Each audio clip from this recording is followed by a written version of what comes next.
Thank you very much, that's lovely. If it's alright with you guys, I just want to quickly take just a small moment to say the world's in a bit of a screwed up place at the moment. You know, it's suddenly got really mad recently.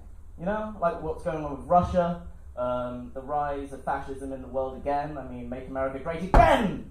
Make France Christian! It's a bit frightening, and as well as ISIS and stuff. And I just want to say it's times like these where I think comedy is at its most important, because those frightening people, they don't have comedy.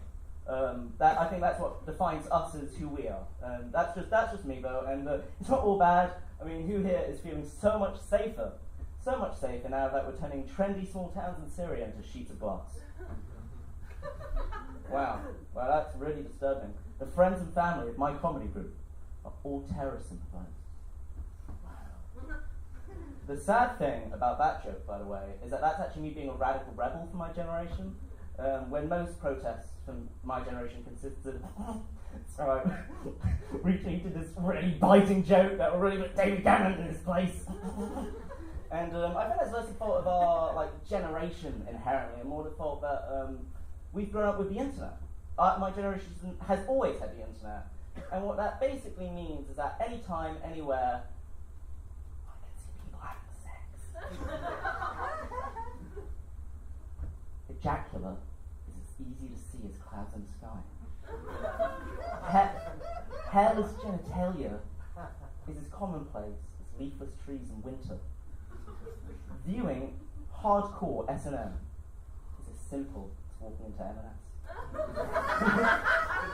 And I think it's made us jaded. It's made us lose our wonder about sex. I mean, before the internet, when you found porn, it was like finding a dead body, except less erotic.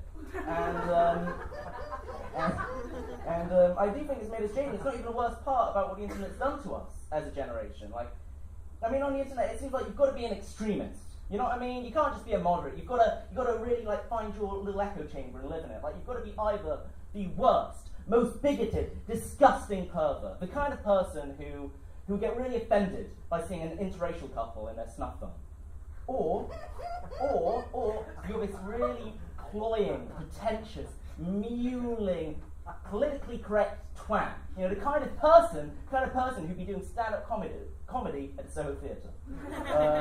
And you've got to choose one of these extremist options. And this kind of extremism has filtered down into our language. I call us the Hyperbole-Generation. Because despite our best efforts to describe ourselves as the best or the worst, we really don't mean much at all. And it's hyperbole is so commonplace on the internet. It's so ubiquitous. I mean, you look at headlines, you look at websites. I mean, who here has heard of the website I fucking love science? Yeah. Okay, you a fan, sir? You're a fan? Tell me, sir, are you a fan of the website? I'm just gonna sit here. Are you a fan of the website I like science? No, you're not, because you gotta fucking love it, don't you? You gotta fucking love it. And exactly, explain to me, how exactly do you love the process of working out a theorem through repeated experimentation, sir? Yeah. Do you fucking love science enough that when science loses its job in a recession, you support science? You support science through that period. Do you fucking love science enough that you get married to science even though you know you're both not ready for it? But science wants it, so you go along. Do you fucking love science enough to spend the rest of your miserable life with it? Even not out of love, but some perverted sense of guilt and duty. Do you fucking love science that fucking much? I don't blame him. Black holes are really cool. Thank you very much, ladies and gentlemen. You've been a wonderful audience.